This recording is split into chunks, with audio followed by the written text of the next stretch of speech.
Bienvenidos a una emisión más del Abismo del Pantano, totalmente en vivo a través de Radio Pantano, transmitiendo totalmente desde Ciudad Juárez. Mi nombre es Víctor Valenzuela y hoy, precisamente como estamos transmitiendo desde Ciudad Juárez, el tema de hoy estaremos hablando de los hechos más perturbadores y más violentos que han ocurrido aquí en esta frontera, que ha sido testigo pues de múltiples acontecimientos, ya como les he dicho, perturbadores, violentos, inclusive hasta de terror, ¿verdad? Para la gente que no esté o que no conozca estos datos que han ocurrido aquí en Ciudad Juárez, unos sí son conocidos y otros no tanto.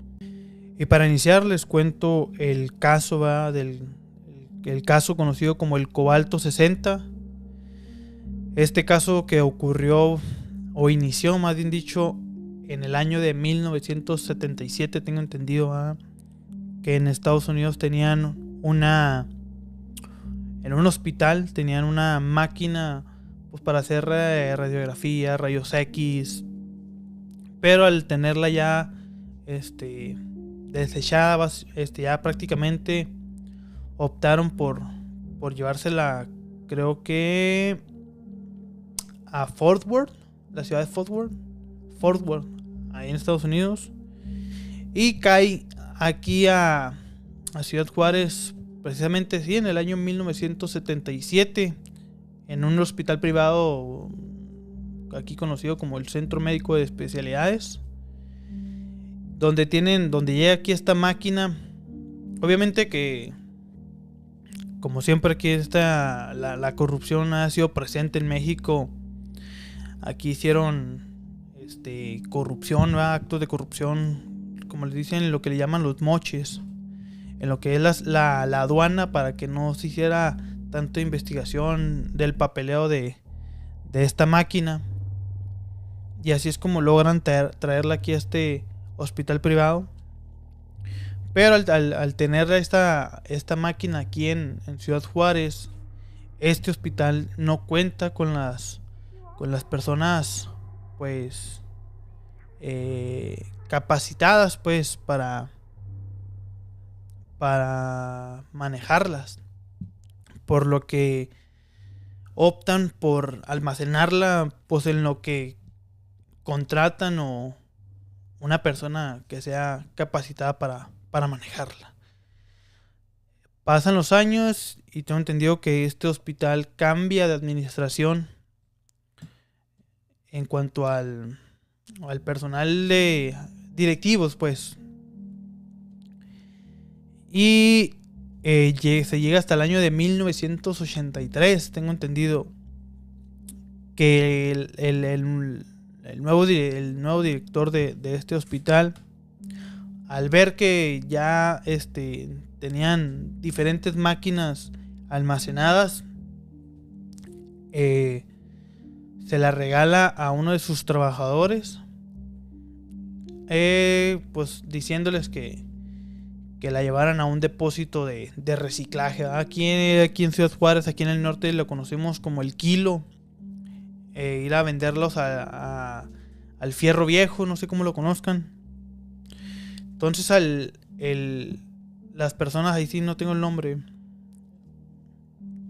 Vicente, creo que se llamaba Vicente, deciden llevársela y empiezan a desmantelar esta máquina, que es la que, al ser una máquina pues de rayos X, tengo entendido que una parte de esta máquina contenía lo que es el cobalto 60, ¿va? Que este es un isótopo radiactivo. Entonces este cobalto, esta máquina lo tenía en un cilindro, y pues así que todo lo que era el cobalto lo tenían hechos así como eran miles de balines. Entonces, al desmantelar esta máquina, no sé si por accidente o con la intención, perforan el cilindro. Pero pues estas personas que iban a llevar esta máquina al depósito a venderla por fierro viejo, pues no se percatan del daño que esto iba a provocar. Entonces, al momento de trasladarla hacia el depósito, fue el cilindro en el recorrido, fueron pues tirando lo que eran los balines del cobalto. Entonces, ya al momento de venderla, llegan al Yonke Fénix, ¿va? Los que son de aquí de Ciudad Juárez sabrán que ese Yonke está ahí en la avenida Tecnológico Panamericana, pero pues ya no tiene ese nombre, ya se llama de otra forma, pero ese era el Yonke Fénix. Y ahí pues lo que ocurre en estas recicladoras es que separan lo que es el fierro, el acero, y ya los mezclan y lo funden para posteriormente ya venderlas como lingotes o como barras a las empresas fabricadoras de armes, varilla, mesas, acero, pues. Entonces mencionan que al momento de que se hace esta mezcla, se reparte a las distribuidoras de acero, y estas distribuidoras pues empiezan a fabricar lo que son varillas y pues material de construcción con este material pues ya contaminado por el cobalto 60. Entonces, ¿cómo es que se dan cuenta pues de este desmadre? Es porque la fábrica de acero empieza a distribuir pues ahora sí que sus productos, y pues parte de las varillas, los productos que exportan acá a Estados Unidos.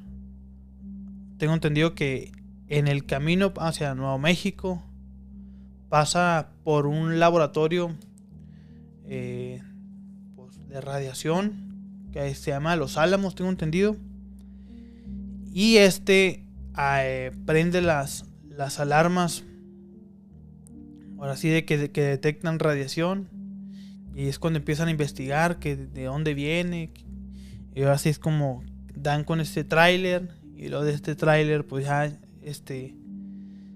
se confirman que es por las varillas que están contaminadas, y ahora sí empiezan a dar pues, ¿no? que el depósito o la empresa fabricadora de estas varillas está acá en Ciudad Juárez. Entonces comienza toda la investigación para dar con lo que inició pues esta contaminación del cobalto 60. Y pues ya se dice que pues habían fabricado más de 20,000 toneladas. No sé si 20 toneladas o 20,000 toneladas. Creo que 20,000 toneladas, Y ahora sí que empiezan a notificar al gobierno municipal, al gobierno federal incluso, sobre este accidente. Y luego empiezan a buscar a las personas, por lo que la camioneta en la que habían transportado esta máquina desde un principio, pues resulta que se la habían robado, y ya pues después de días la habían encontrado en la colonia Altavista, ¿va? Esta colonia que está ahí muy cerca de lo que es pues la frontera, ahora sí que el puente y la línea divisora. Y pues era un barrio pues muy pues donde vivía mucha gente, pues incluso y la camioneta la tenían ahí estacionada, y la tuvieron estacionada por varios días, emitiendo esta radiación. Por lo que tengo entendido que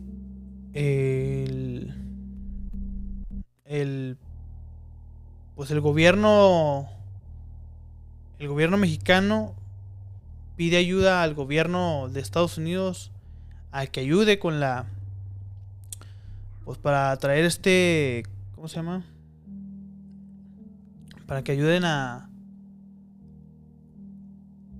recolectar todo el material que se fabricó con el cobalto.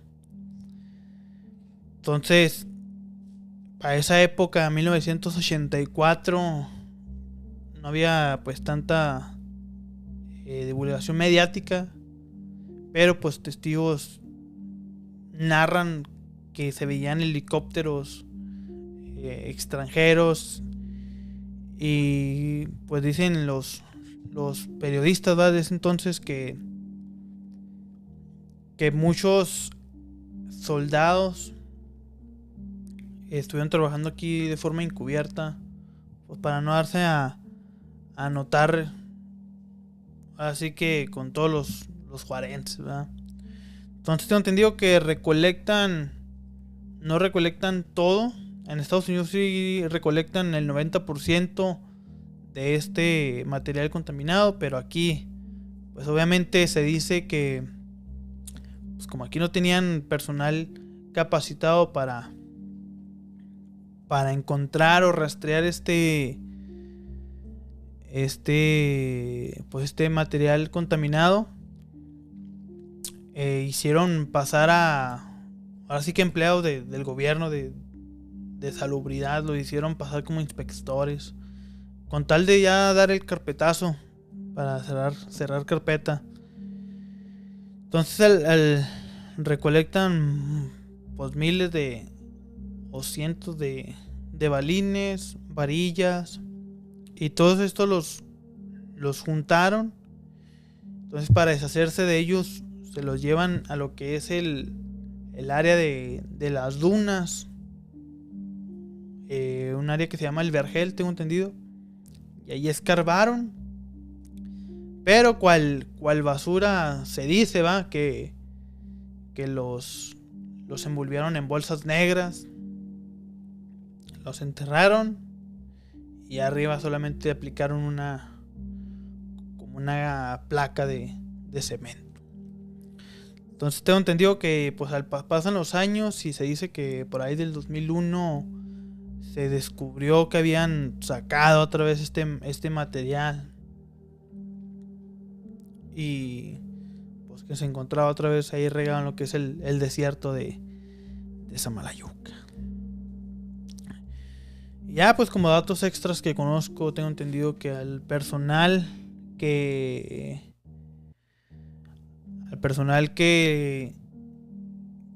les dieron esta máquina, los habían hecho firmar un contrato en el que pues echaran la culpa, básicamente, porque habían culpado al momento de cuando hicieron toda la investigación que dieron allá en el hospital se lavó las manos diciendo que no, que la máquina se las habían robado, que estas personas que la vendieron se la habían robado, cuando se dice que para deshacerse de ellas, para ocupar el almacén, se las regalaron. Incluso citaron que era para que se echaran un chesco, como no. Y bueno, no sé si ustedes conocían esta historia del cobalto 60. Digo, yo así es de la forma que yo la conozco. Si ustedes conocen más datos o un dato que me haya faltado, pues con todo gusto ahí está, coménteme ahí en los comentarios. Y otro caso que también llamó mucho la atención aquí en Ciudad Juárez es el caso del carro bomba. Tengo entendido que este caso fue de la siguiente manera. Déjame hago memoria. Que este caso,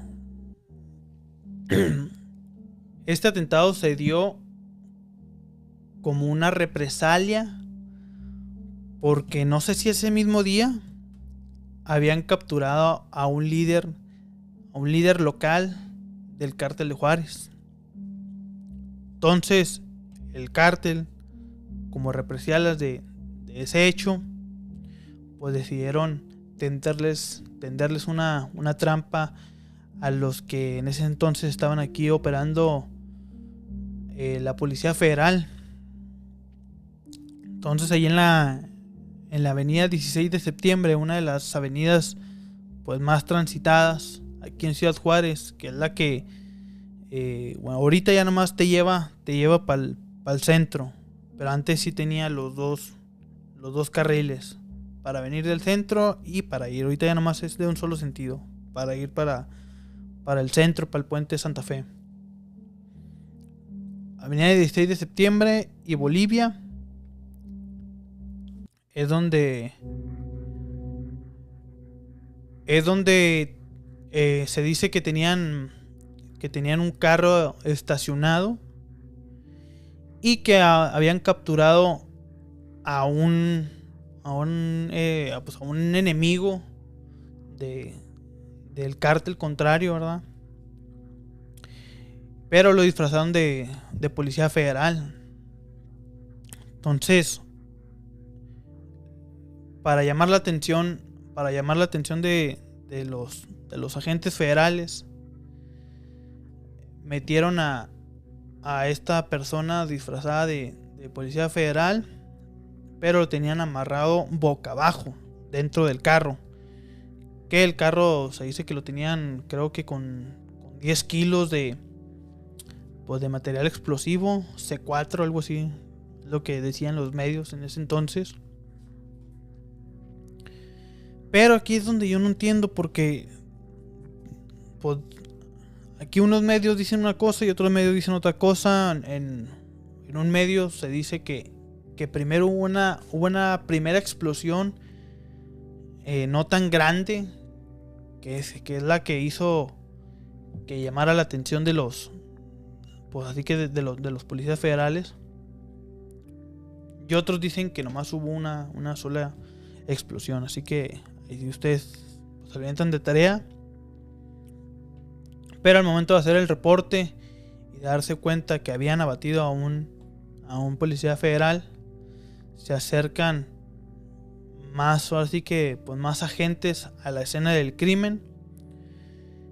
Y ya, o sea, la trampa consistía en que tuvieran a la mayor cantidad de policías federales cerca o custodiando ahí el carro, para el momento que se juntaran muchos, detonarlo. Pero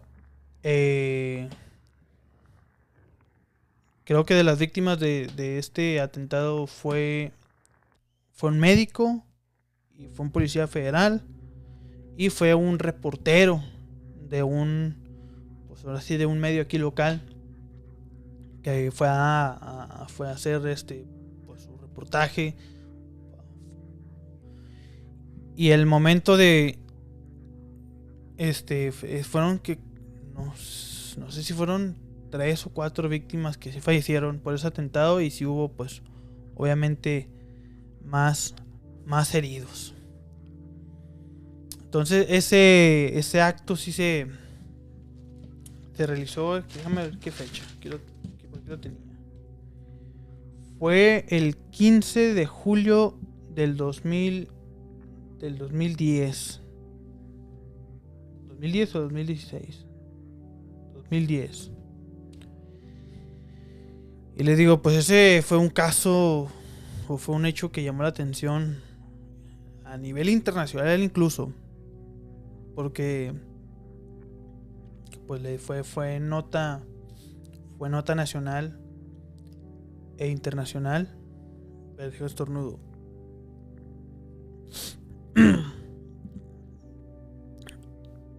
Y esa es la historia que yo conozco sobre el carro bomba, ¿eh? ¿Cuál más? ¿Cuál otro caso? También otro caso muy perturbador y muy violento que ocurrió aquí en Ciudad Juárez fue el caso de una masacre que ocurrió en el fraccionamiento de Praderas de los Oasis. Es una colonia que está literalmente a metros del Cerezo y del pues de la base de los soldados, del campamento de soldados. Aquí se dice que el lugar de los hechos fue porque ahí era un, como le llaman, un picadero o un punto o un centro de un punto de venta de drogas. Pues sí, aquí le llaman punto. Y que supuestamente ya habían localizado cárteles contrarios. Ya habían identificado que en ese lugar se encontraban dos enemigos.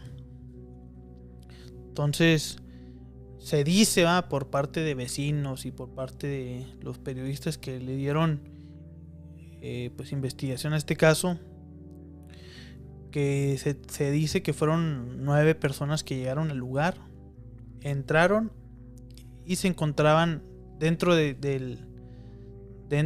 esa casa de seguridad o de ese picadero.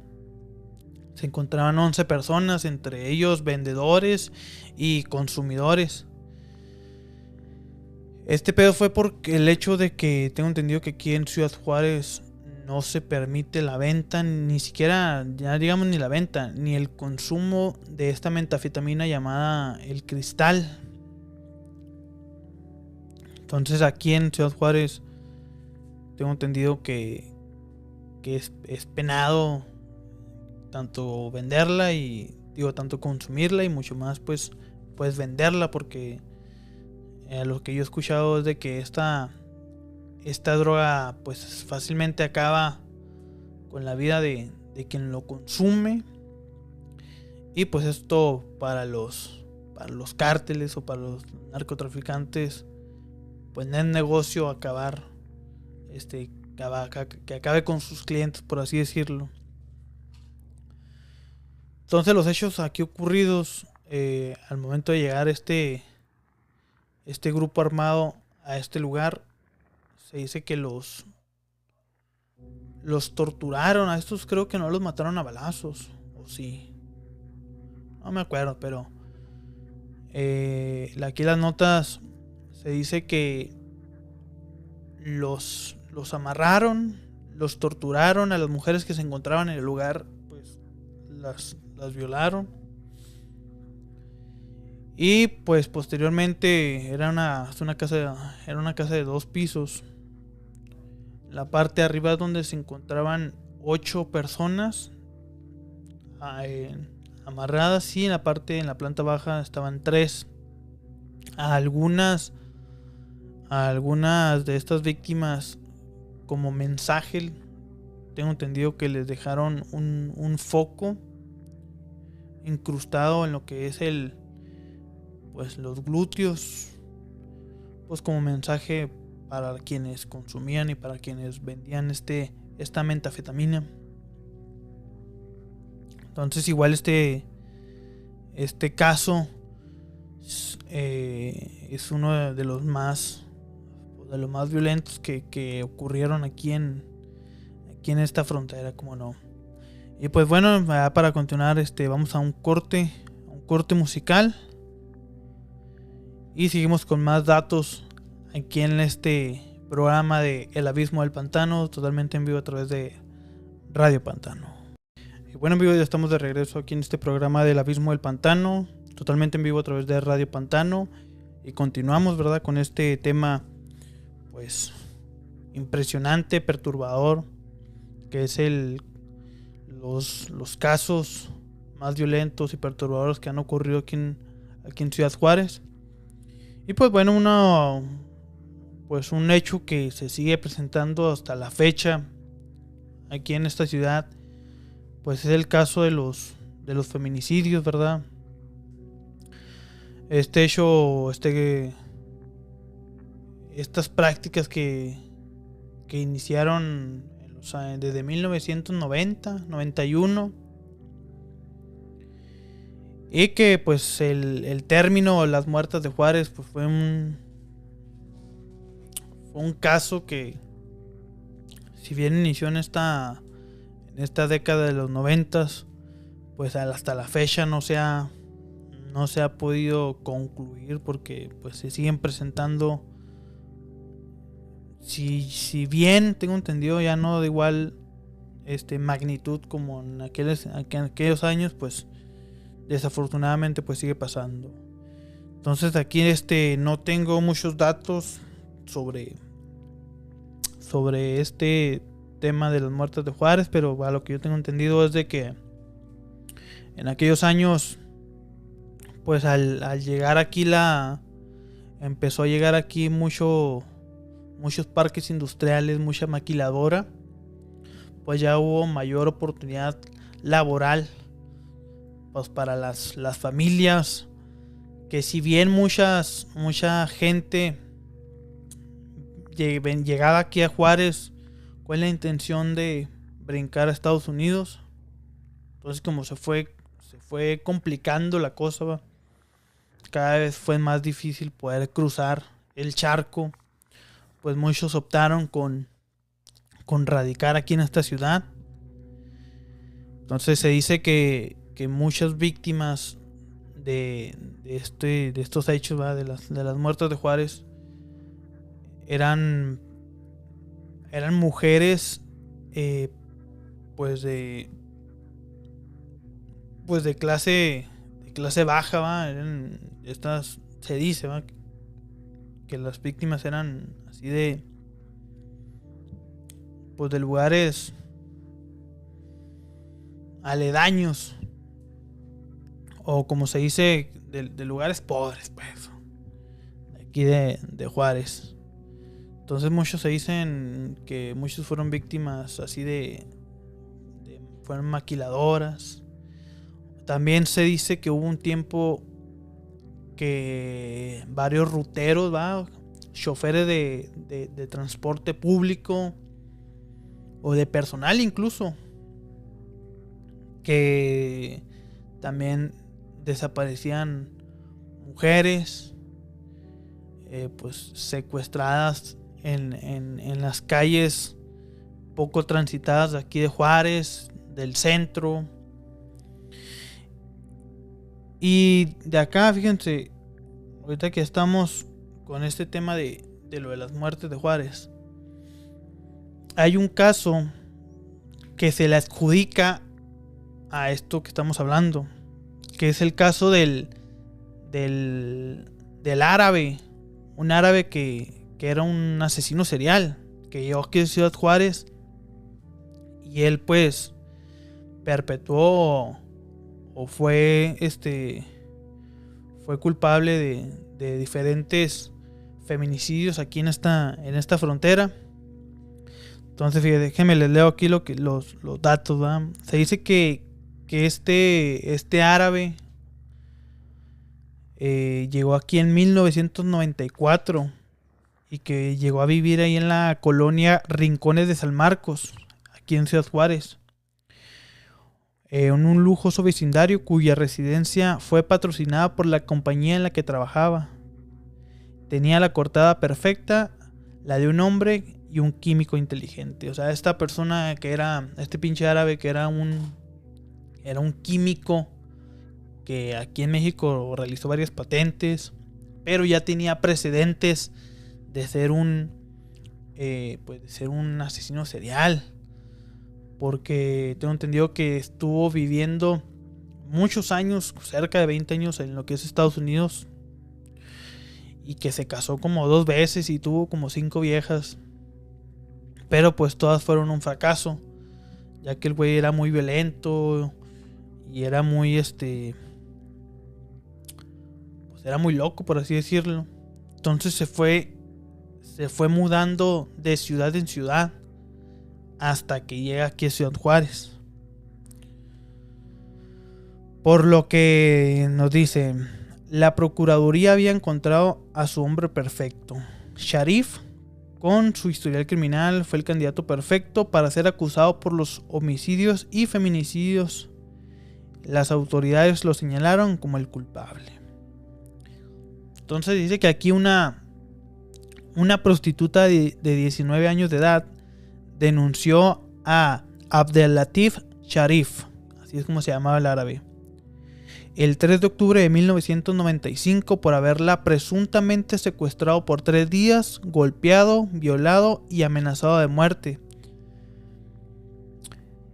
Dice, bueno, esto lo reportó Teresa Rodríguez en su libro Las hijas de Juárez. Un auténtico relato de asesinatos en serie al sur de la frontera. Se dice que Sharif fue culpado de matar a una adolescente de 17 años, Elizabeth Castro, con quien presuntamente tenía una relación. La hermana de la posible víctima, Eunice, reportó su desaparición el 15 de agosto de 1995. Elementos de seguridad pensaron que habían resuelto el caso cuando el cadáver de una mujer que concordaba con la descripción de un cuerpo, con el cuerpo de Castro, fue hallado en el lote Bravo. No obstante, la investigación dio un giro inesperado cuando Elizabeth Castro apareció viva. El cuerpo encontrado pertenecía a Silvia Riveras, desaparecida en marzo de 1995.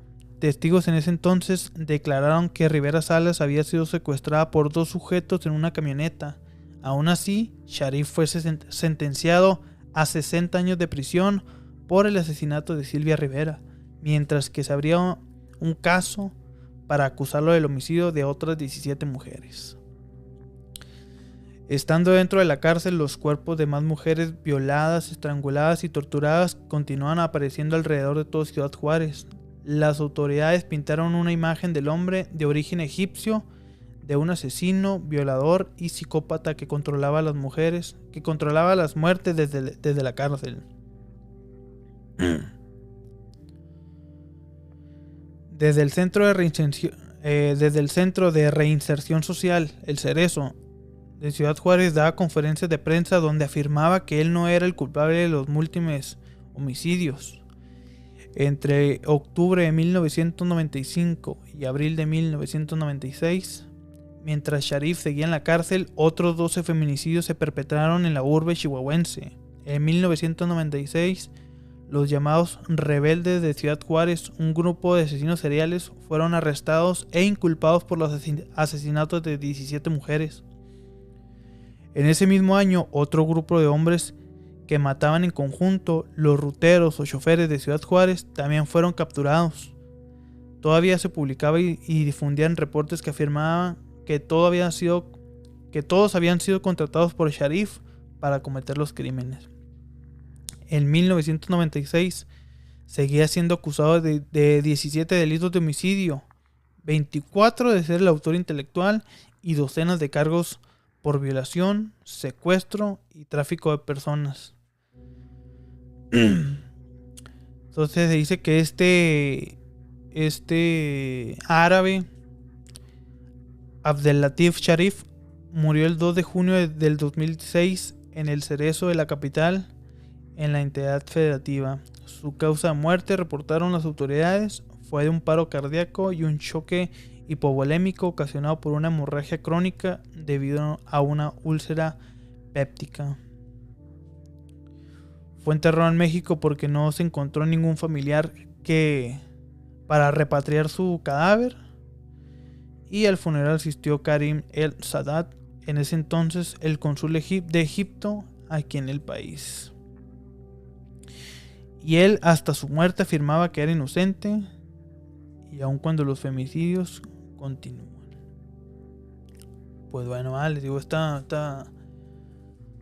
este árabe que fue parte de la década cuando estaba lo de las muertas de Juárez. Digo, este dato sí se rumoraba. Yo lo escuchaba así por rumores, pero nunca lo había leído y lo había escuchado así de alguien. Yo insisto, ahorita que seguimos con este tema de las muertes de Juárez, este sí es un mito que yo he escuchado. Igual, son rumores, porque yo no conozco así a alguien de confianza que me lo pueda corroborar. Que es el caso de que debido a esto de las muertes de Juárez, que aquí en Ciudad Juárez se practica hasta la fecha. Yo he escuchado que hasta la fecha se practica lo que son las películas snuff, ¿verdad? No sé si ustedes han escuchado acerca de esto de las películas snuff que se practican hasta la fecha aquí en Ciudad Juárez. Para los que no sepan qué es lo de, o qué onda con esto de las películas snuff, una película snuff es una grabación de un ataque hacia un hombre o una mujer. Entonces lo graban y lo venden en el mercado negro, en la deep web. Inclusive se dice que también estas prácticas o estas grabaciones que realizan lo venden a cineastas, así que pues a cineastas, para que metan esa parte en sus películas y le den ese toque realista. Entonces déjenme les leo aquí acerca de esto. Y no solamente es de nomás de atacarlo, sino que sea una grabación mórbida donde se queda plasmada la tortura, violación y asesinato de una persona. La teoría de ese posible mercado en Ciudad Juárez radica en una serie de asesinatos cometidos en el año de 1993 hasta la fecha.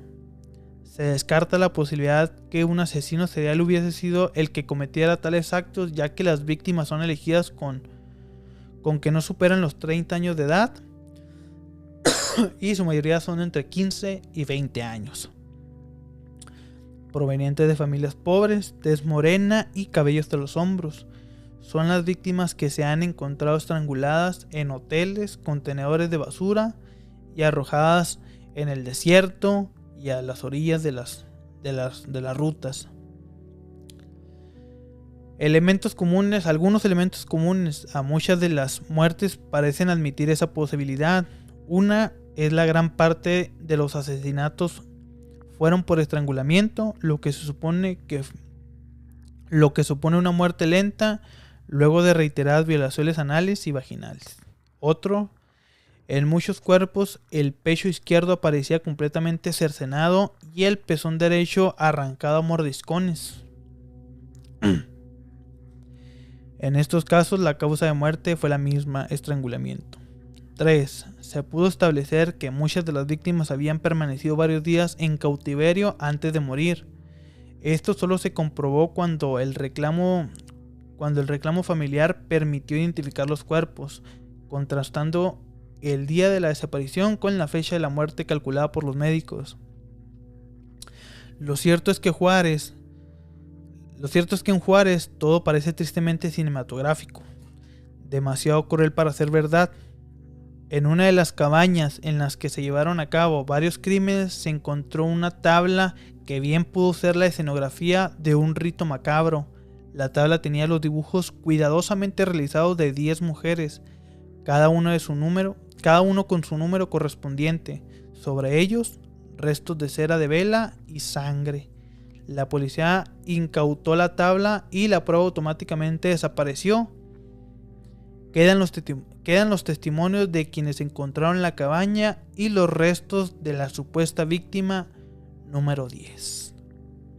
Digo, esto es desde la secundaria, la prepa e inclusive en la universidad. Yo había escuchado de así de que, ay, ¿te has visto el video?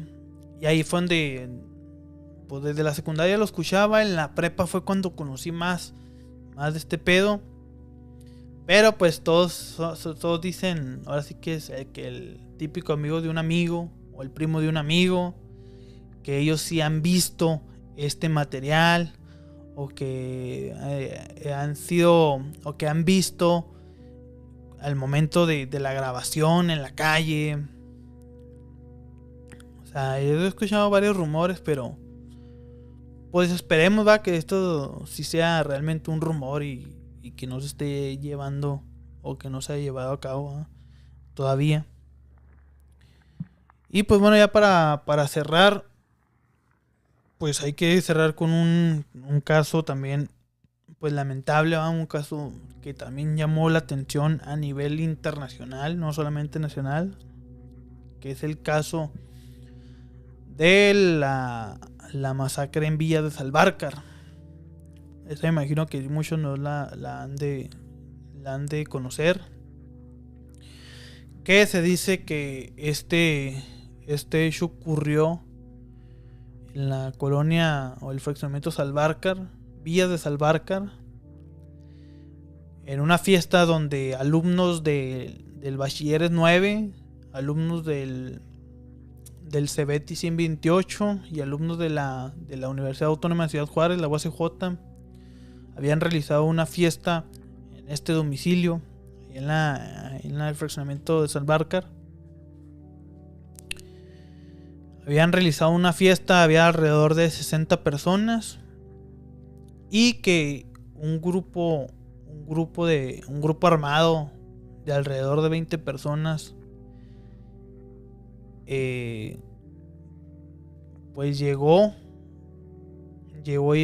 a este lugar donde se estaba festejando, donde se estaba celebrando esta fiesta, y empezaron a disparar contra la gente, que en el cual pues fallecieron menores de edad,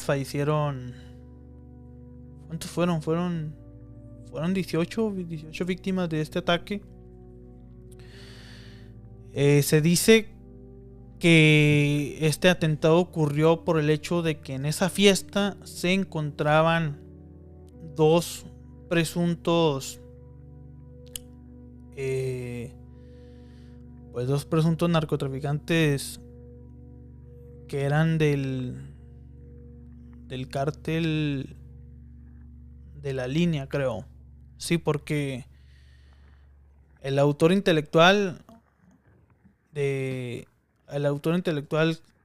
este atentado, cuando lo arrestaron, inclusive hay una entrevista aquí en YouTube que pueden buscar, donde la policía o la Procuraduría General de la República lo está interrogando, y él es donde relata por qué dio la orden. Entonces él comenta que porque le habían notificado que allí en esa fiesta habían dos presuntos doblados, así se refiere a ellos, y que él mandó a los muchachos, así es como dice. Entonces llegan y empiezan a disparar. Se dice, me acuerdo que muchos vecinos dieron su testimonio de forma anónima. Dice que inclusive a heridos que lograron escapar los tuvieron ahí en su casa, los resguardaron ahí en su casa. Otros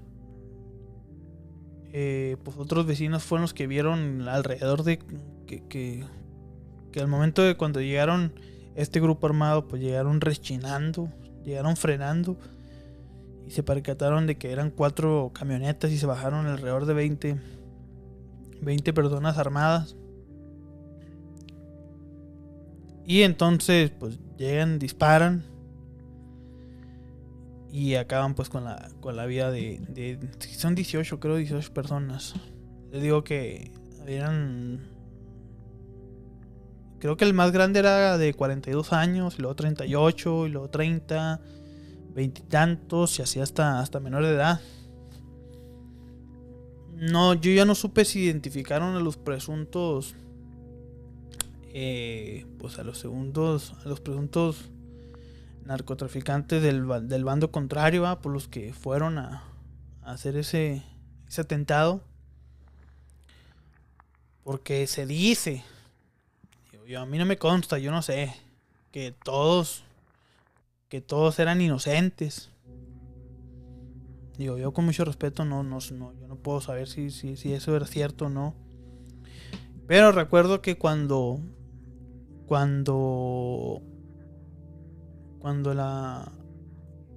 inclusive en ese entonces estaba Felipe Calderón, el presidente de la República. Vino aquí a Juárez porque ahí en ese lugar, en esa casa, la convirtieron en un memorial donde tienen ahí plasmada, donde tienen ahí las placas de todas las víctimas que fueron, de todas las víctimas de ese atentado. Y cuando vinieron a inaugurar ese memorial, vino el presidente de la República, Calderón, y una de las madres, me acuerdo que hasta ahí está en las noticias, yo lo vi en las noticias, donde pues lo encaró y le reclamó, ¿verdad?, ese hecho. Y le digo, pues ese fue uno de los temas que también aquí fue muy impactante, porque creo que ese fue el primero, o fue el más grande, pues, en ese entonces, de que no se había realizado, no había pasado algo así en la historia, ya no digamos ni de México, ya no digamos que de Juárez, en la historia de México. Pero bueno, les digo, así es como yo conozco estas historias. Digo, hay más historias, también la historia la más reciente, que fue la historia del Cerezo, ¿eh? Esta se las cuento rápido, igual así como me la sé.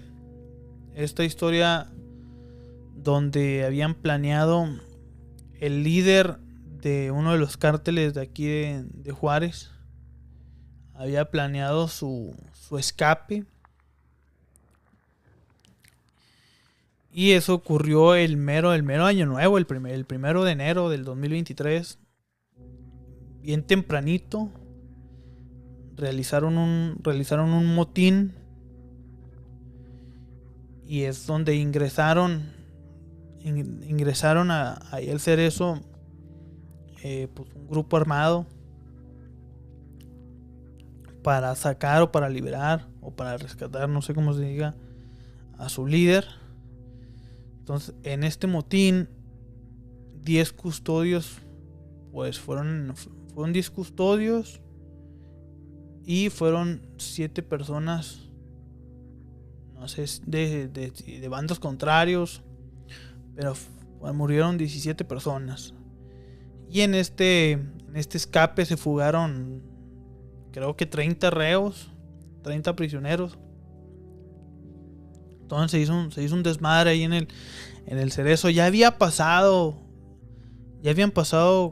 como 5 en los años anteriores. Incluso el año anterior, en agosto del 2022, también se había realizado un motín de supuestamente un intento de fuga. Entonces como tengo entendido, ya como relatan aquí los medios, es de que cada que se realizaba un motín ahí en el Cerezo, mandaban a quemar tiendas Oxxos o tiendas de centros comerciales de aquí de Juárez, pues para que se centraran lo que son las autoridades, se anduvieran en las calles y no prestaban atención acá al Cerezo. Entonces, tengo entendido que así es como se realiza el motín, y se escapan los prisioneros, entre ellos el líder de este cártel, que a los días después, fueron 3 o 4 días después, dieron con él, y tras una persecución, pues la abatieron. Entonces, pues datos de esos. Conozco a una persona ahí de los medios, de aquí locales. Entonces ya le estaré preguntando bien cómo estuvieron los hechos, y si nos comparte, pues aquí traemos el tema aquí al programa. Ya en otro tema yo les hablaré de cómo fue mi experiencia cuando yo entré por primera vez, por única vez, ¿verdad? Que es la única vez que yo he entrado a un cerezo. Pero eso fue allá en la capital de aquí del estado, allá en Chihuahua. Entonces ya en otro programa les estaré contando mi experiencia, cómo fue haber entrado a un cerezo. Y bueno, ya llegamos a la parte final de este programa. Este programa ya lo habíamos realizado en un programa anterior que teníamos, que se llamaba Los Dioses del Olimpo. Por si gustan verlo, ahí contamos, ahí pues los dos conductores de ese programa contamos estos mismos hechos. A lo mejor en este programa los contamos con más detalles que aquí como se lo estoy contando yo. Pero ahí si gustan verlo, ahí se llama, es del programa de Los Dioses del Olimpo, Casos Perturbadores de Juárez. Por si quieren verlo allá o si no, no hay problema. De igual modo, ya estoy trabajando con lo de los teléfonos para meterlos aquí en vivo, para que me marquen y me cuenten sus testimonios, ¿va? Lo que ustedes conocen que les haya pasado algo así sobrenatural. Les digo, este tema yo lo quise traer por el hecho de que me acordé de los sucesos que han pasado aquí en Juárez. Y porque a mí pues me llama mucho la atención pues todo lo que son las cárceles y todo ese pedo. Yo digo que el próximo programa estaré investigando sobre los escapes pues más los escapes más impresionantes que se han realizado en prisiones. Así que esta semana voy a investigar cuáles han sido los casos más impresionantes en cuanto a escapes de prisión, y los estaré trayendo aquí la próxima semana aquí en este programa de El Abismo del Pantano a través de Radio Pantano. Entonces ya nos vemos para la próxima semana.